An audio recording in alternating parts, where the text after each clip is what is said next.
दोस्तों पिछले 1 डेढ़ सालों से मार्केट में काफी बड़ा प्रेशर देखने को मिला और हम सब ने विटनेस किया कि हम सब का पोर्टफोलियो टॉप से काफी नीचे आया है।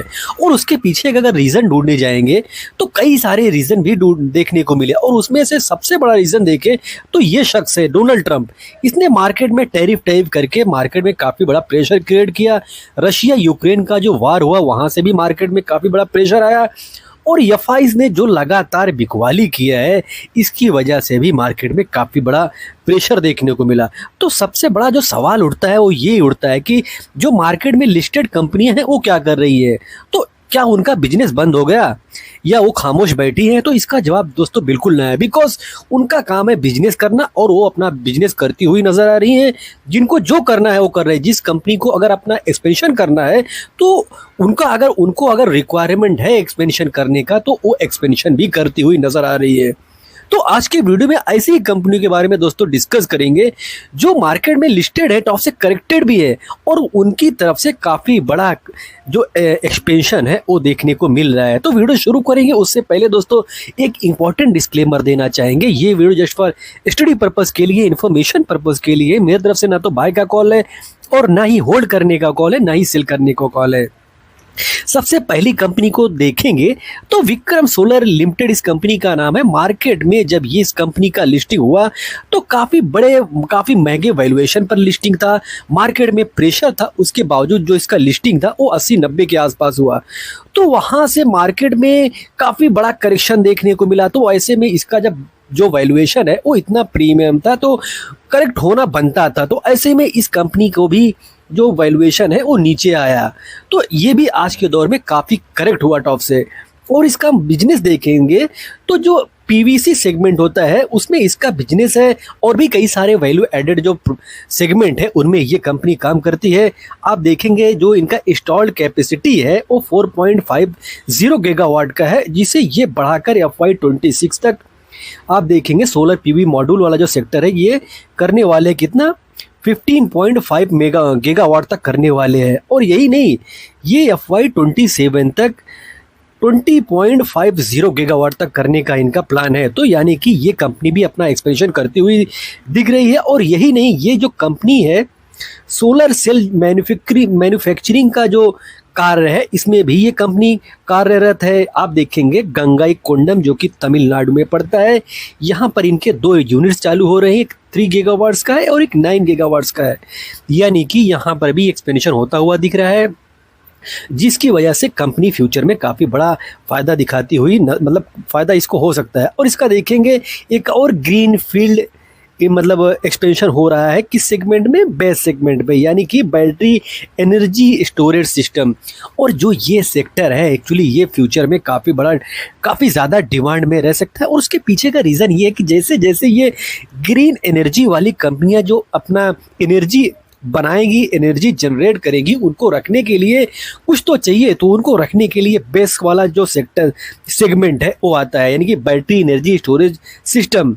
तो वैसे में ये कंपनी इस क्षेत्र में, इस सेगमेंट में भी अपने आप को बढ़ाती हुई दिख रही है और अभी स्टार्ट कर रही है 1 GWS से और आगे एक्सपेंड करके FY27 तक ये 5 GWS तक करने वाले हैं। यानी कि कुल मिलाकर इनका जो बिजनेस है वो 3 क्षेत्रों में बटा हुआ है और तीनों क्षेत्रों में ये जो कंपनी है अपना एक्सपेंशन करती हुई नजर आई है। टॉप से देखेंगे तो टॉप से काफ़ी अच्छे खासे करेक्शन में नजर आती है। जिस कंपनी का लिस्टिंग पर 80-90 के आसपास का पी था वो आज के दौर में 33 के आसपास के पी पर काम कर रही है। तो आप समझ सकते हैं कि ये कंपनी टॉप से करेक्ट हुई है। और यही नहीं, इसका जो रिजल्ट आया, रिजल्ट भी अच्छा आया, जिसकी वजह से इसका जो पी है वो काफ़ी करेक्ट हुआ है। तो ये चीज़ आपको समझना होगा कि अगर किसी भी कंपनी का महंगा वैल्यूएशन है तो वहाँ पर आपको सतर्क रहने की ज़रूरत होती है। तो ये इंटरेस्टिंग कंपनी है जिसका एक्सपेंशन चालू है, जो आने वाले 2-3 सालों में अपना जो एक्सपेंशन है उसको कंप्लीट करेगी तो वहाँ से काफ़ी बड़ा फ़ायदा उठा सकती है। और आज के दौर में गिरावट में है और लगातार दोस्तों ये कंपनी गिरती हुई ही आई है। जब से लिस्ट हुई है टॉप से इसमें करेक्शन ही देखने को मिला है। और प्रमोटर के पास आप देखते हैं तो 63% के आसपास का शेयर है। एफआईज और डीआईज के पास भी ठीक ठाक हिस्सेदारी है, और पब्लिक के पास 28-29% के आसपास का शेयर पब्लिक के पास है। आप देखेंगे तो जब से ये कंपनी लिस्ट हुई है मार्केट में एक तो प्रेशर था, ऊपर से इसका जो लिस्टिंग था वो काफ़ी महंगे वैल्यूएशन पर था, तो वहाँ से जो करेक्शन बना है वो लगातार करेक्शन मतलब चालू ही है। तो आपको ये चीज़ जानना होगा कि ये कंपनी में गिरावट में अभी तक रुकावट नहीं आया है, लगातार ये कंपनी गिरती हुई नज़र आ रही है, और इसका जो वैल्यूएशन है वो काफ़ी रीजनेबल होता हुआ दिख रहा है, और बिजनेस इंटरेस्टिंग है, इसलिए आपको यहाँ पर रिसर्च करने की ज़रूरत है, इसलिए आपको यहाँ पर स्टडी करने की ज़रूरत है। एक और इंटरेस्टिंग बिजनेस देखें जो sky gold and diamond limited company है। इस कंपनी का जो सबसे बड़ा यूएसपी है वो ये है कि ये कंपनी B2C कंपनी नहीं है, ये कंपनी B2B सेगमेंट में काम करती है, यानी कि बिजनेस टू बिजनेस में इसका काम है, और ये भी कंपनी काफ़ी तेज़ी से अपने आप को ग्रो करती हुई नज़र आ रही है। आप इसको देखेंगे तो इनके पास आज के दौर में जो पर मंथ डिज़ाइनिंग का कैपेसिटी है वो 3000 है, इसको एक्सपेंड करके ये 7000 तक करने वाले हैं। ये कब तक का प्लान है? ये 2030 तक का प्लान है। और इनके पास जो डिज़ाइनर्स की संख्या है आज के दौर में 100 है, इसको भी बढ़ाकर ये 200 से 250 करने वाले हैं। तो इसका मतलब है कि ये कंपनी भी अपना जो एक्सपेंशन है उसको करती हुई दिख रही है। इनका जो बिजनेस है कहाँ पर एक्सपेंड करने वाले हैं देखेंगे, जैसे सिया, MEA, USA, आप देखेंगे ये है क्या, तो ये साउथ ईस्ट एशिया, मिया यानी मिडिल ईस्ट, अफ्रीका, USA तो अमेरिका हो गया। तो कुल मिलाकर इस एरिया में ये कंपनी अपना एक्सपेंशन करती हुई दिख रही है, और इन्होंने अभी वैल्यू एडेड जो प्रोडक्ट है वो भी अपने पोर्टफोलियो में ऐड किए हैं, जिसकी वजह से इस कंपनी का भी फ्यूचर काफ़ी इंटरेस्टिंग लगता है। तो आपको इस पर भी रिसर्च करने की ज़रूरत है। मार्केट कैप देखेंगे तो मार्केट कैप काफ़ी छोटा दिखता है, 5000 के आसपास का मार्केट कैप है, और टॉप से अच्छा खासा करेक्शन भी है। और पी देखेंगे तो ये कंपनी एक रीजनेबल पी पर नज़र आती है, और टॉप से ये कंपनी 27% के आसपास के करेक्शन में है। तो आपको यहाँ पर रिसर्च ज़रूर करनी चाहिए, यहाँ पर स्टडी ज़रूर करनी चाहिए। एक और इंटरेस्टिंग कंपनी की बात करें, एक और ऐसी कंपनी के बारे में बात करें जो छोटी है, लेकिन इसका जो मेन इस कंपनी का मजबूती है या इसका मजबूत पक्ष है वो ये है कि इनका जो प्रमोटर है वो काफ़ी वेल मैनेज्ड है, बहुत ही पढ़े लिखे हैं, और इनका जो बिजनेस है ये बिजनेस भी काफ़ी इंटरेस्टिंग है। आप देखेंगे speciality chemicals, food antioxidants, aroma chemicals, rubber accelerator, lubricant, adhesive, तो इनमें इनका बिजनेस है। और ये कंपनी इंडिया में नहीं, इंडिया के बाहर भी कई सारे कंट्री में अपना जो बिजनेस है उसको बढ़ाती हुई दिखी है। आप देखेंगे इस कंपनी को तो एक MNC कंपनी है, यानी कि मल्टीनेशनल कंपनी है, जिसके साथ एक लॉन्ग टर्म यानी कि 15 सालों का एग्रीमेंट साइन करके रखा है। उसको क्या देंगे? उसको जो लुब्रिकेंट होता है उसको भेजेंगे, यानी इनका जो एग्रीमेंट हुआ है वो लुब्रिकेंट के लिए हुआ है, और ये 15 सालों तक के लिए है। तो यहाँ से भी कंपनी काफ़ी बड़ा फ़ायदा फ्यूचर में उठाती हुई दिख सकती है। ये नया एक सेटअप रेडी कर रहे हैं, और ये 12 से 18 महीने में रेडी हो जाएगा, और देखेंगे तो Q4 FY27 तक ये मतलब यहाँ से जो ये प्रोडक्ट है वो निकलना चालू हो जाएगा, यानी सेल के लिए रेडी हो जाएगा। तो इस यहाँ से ही जो माल निकलेगा वो इस कंपनी को ये सप्लाई करेंगे, और 15 सालों तक ये सप्लाई करेंगे। तो यहाँ से इनको कंटिन्यूसली फ़ायदा होता हुआ दिख सकता है। और ये देखेंगे तो ये कैपेसिटी है, जो ये साइट है, यहाँ से 125 करोड़ के आसपास का एनुअल रेवेन्यू ये कंपनी निकाल सकती है। तो इस पर भी आपको ध्यान देना चाहिए, बिकॉज ये जो प्लान है ये 2027 तक रेडी होगा। तो इसकी वजह से भी इस कंपनी में काफ़ी इंटरेस्टिंग मूवमेंट देखने को मिल सकता है। लेकिन आपको रिसर्च करना चाहिए, आपको डिसीजन लेने से पहले जानना चाहिए कंपनी क्या काम कर रही है, बिकॉज कंपनी का जो मार्केट कैप है वो काफ़ी छोटा है। इनके पास 4 प्रोडक्ट ऐसे हैं जो पाइपलाइंस में है, और यहाँ से ये 5500 करोड़ रेवेन्यू निकाल सकते हैं। और कंपनी का मार्केट कैप आप देखते हो तो चौंकाता है। कंपनी का मार्केट कैप 1898 करोड़ का मार्केट कैप है। इन्होंने मल्टीनेशनल कंपनी के साथ साइन करके रखा है, 15 सालों तक वहाँ से इनका रेवेन्यू आता ही रहेगा, ऐसा इन्होंने साइन किया है। और इनका जो प्रोडक्ट पोर्टफोलियो में देखेंगे 4 ऐसे प्रोडक्ट हैं जो पाइपलाइंस में है, जो 500 करोड़ के आसपास का रेवेन्यू निकालते हुए फ्यूचर में नज़र आएंगे। तो इसकी वजह से इस कंपनी का मार्केट कैप 1898 करोड़ का होना ये बताता है कि आप यहाँ पर रिसर्च कीजिए, आप यहाँ पर स्टडी कीजिए। एक चीज़ और है, कंपनी का पी देखेंगे तो कंपनी का पी 149 का दिखेगा। देखकर आपको मतलब आप देखकर चौंकोगे कि 149 के पी पर कंपनी काम कर रही है। लेकिन इसके पीछे का रीज़न ढूंढने जाएंगे तो कई सारे रीज़न है। बिकॉज इनका जो वर्किंग कैपिटल डेज है, इनका जो काम करने के लिए इन्होंने पैसा उठाया है, वो कई सारे चीज़ें अगर इस पर भी वीडियो बनाएंगे तो काफ़ी बड़ा बन जाएगा। साधारण शब्दों में समझे तो कुल मिलाकर इनका जो एक्सपेंशन हुआ है, इसकी वजह से भी 149 का पी हो चुका है। आप इसको डीपली रिसर्च कीजिए, इस कंपनी पर स्टडी कीजिए। टॉप से अच्छे खासे करेक्शन में है, लेकिन कंपनी का जो बिजनेस है वो सॉलिड है। कंपनी का जो फ्यूचर लगता है, जो फ्यूचर दिखता है, वो काफ़ी संभावनाओं वाला हो सकता है। तो आपको यहाँ पर रिसर्च करनी चाहिए। प्रमोटर के पास 67% के आसपास का शेयर है और एफआईज के पास देखते हो तो 7% के आसपास का शेयर है। वहीं पर डीआईज को देखोगे तो डीआईज ने छोटा ही सही लेकिन अपना पोजीशन लगातार बढ़ाया है। वहीं पर एक चीज़ और आपको ध्यान देने वाली बात है, इस कंपनी में जो पब्लिक है वो लगातार अपना जो हिस्सा है वो कट करते हुए नजर आए हैं। और इस कंपनी को देखेंगे टॉप से काफ़ी बड़ा करेक्शन है, लेकिन गूगल पे जो चार्ट अवेलेबल है ये प्रॉपर नहीं है, इसलिए कहानी प्रॉपर बयान नहीं कर रहा है ये। और ओलेक्ट्रा ग्रीन टेक एक और कंपनी को देखेंगे तो ये ईवीज बसेस जो होते हैं उनमें इनका बिजनेस है। इस कंपनी को देखेंगे जो पर ईयर इनका कैपेसिटी है इलेक्ट्रिक व्हीकल्स का वो 5000 के आसपास है। इसको आप बढ़ाकर ये 10,000 करने का इनका प्लान है। तो ये भी एक्सपेंशन होता हुआ दिख रहा है। इसकी वजह से भी इस कंपनी को फ्यूचर में काफ़ी बड़ा फ़ायदा मिल सकता है। आप इनका बसेस देखेंगे पुणे, गोवा, नागपुर, अहमदाबाद, हैदराबाद, मुंबई, सूरत, देहरादून, सिलवासा, तो कई सारे इंडिया के मतलब स्टेट में या सिटीज़ में फैला हुआ इसका बिजनेस है। तो यहाँ पर इनका बसेस मतलब चलते हुए दिख रहे हैं। तो इस कंपनी पर भी आपको रिसर्च करना चाहिए। मार्केट कैप काफ़ी छोटा है, टॉप से अच्छा खासा करेक्शन है। पी देखेंगे तो पी महंगा नज़र आएगा। इसके पीछे का रीज़न है वो ये है कि कंपनी एक फ्यूचरिस्टिक सेगमेंट में काम करती है और फ्यूचरिस्टिक सेगमेंट की जो कंपनियां होती हैं उनका वैल्यूएशन कभी कभी हाई हो जाता है। तो आपको ये चीज़ जानना होगा कि कंपनी का वैल्यूएशन तो हाई है। और इस कंपनी में देखेंगे प्रमोटर जस के तश बने हुए हैं। एफआईज अपना पोजीशन लगातार बढ़ा रहे हैं। डीआईज को देखोगे तो डीआईज छोटी सी ही सही लेकिन अपना पोजीशन डीआईज भी बढ़ा रहे हैं।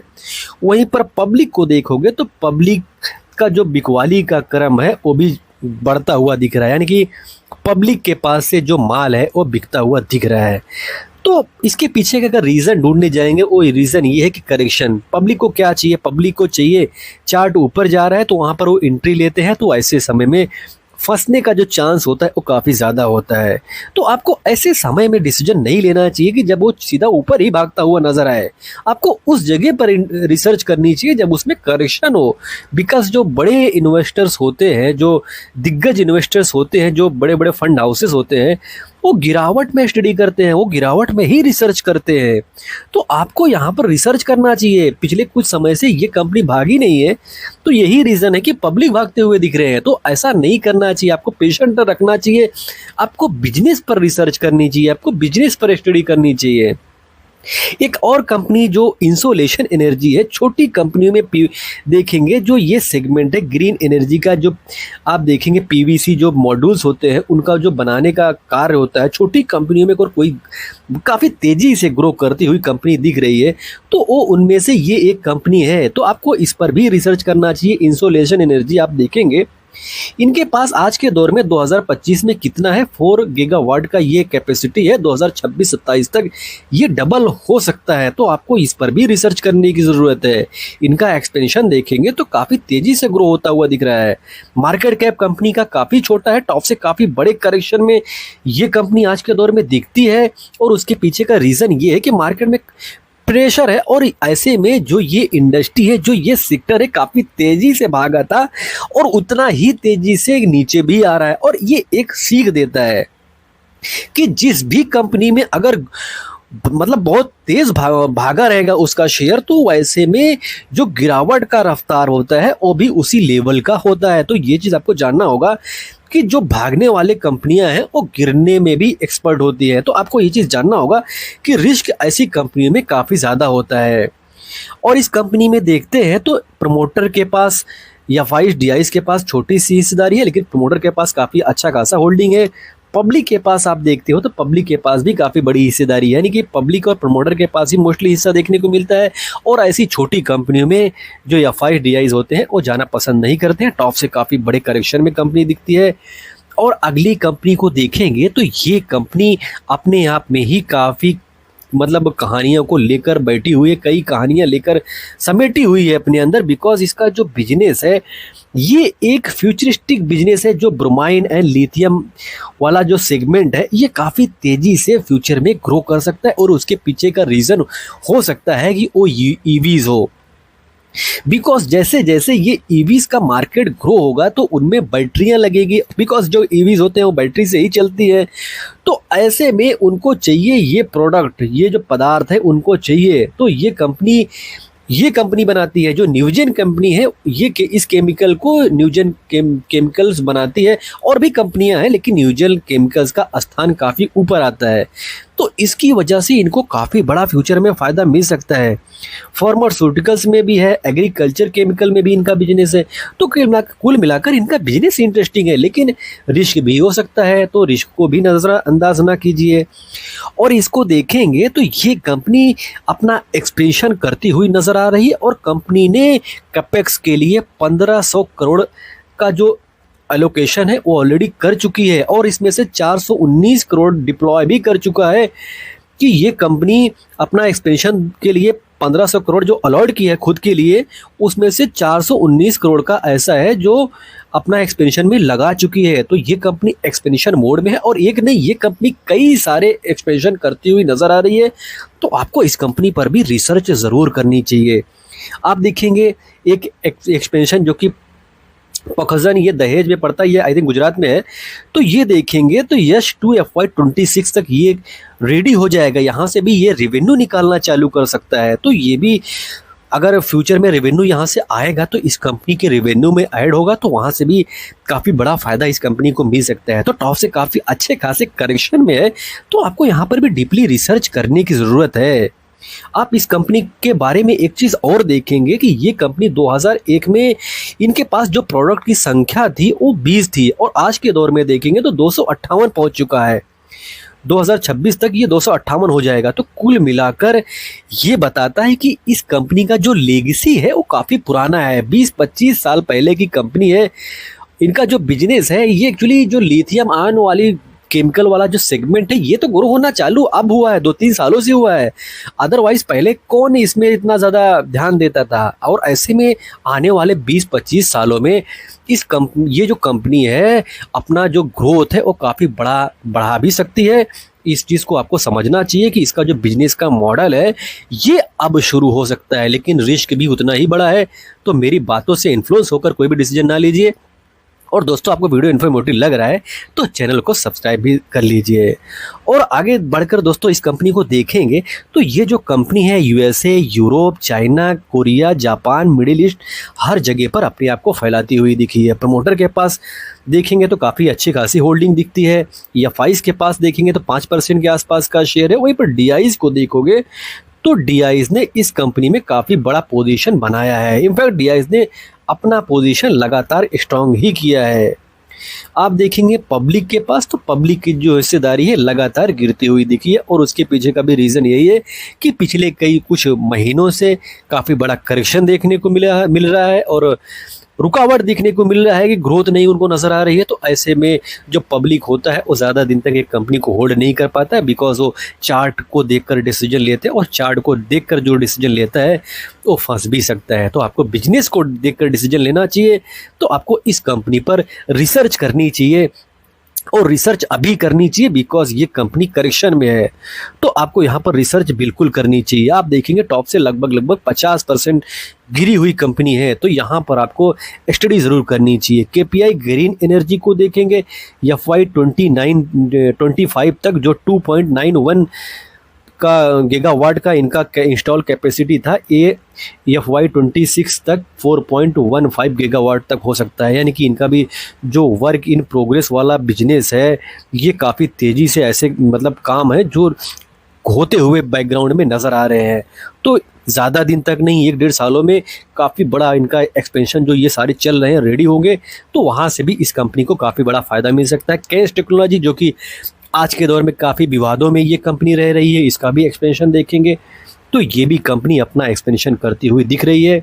अब इसके पीछे का रीज़न क्या है, क्या इसके पीछे कितना बड़ा कारण है, तो इसको आपको देखना चाहिए, बिकॉज रिस्क भी है। लेकिन जो कंपनी काम कर रही है, जिस सेमीकंडक्टर इंडस्ट्री में जो कंपनी उतरती हुई दिख रही है, वो ये बताता है कि इस कंपनी पर रिसर्च कीजिए।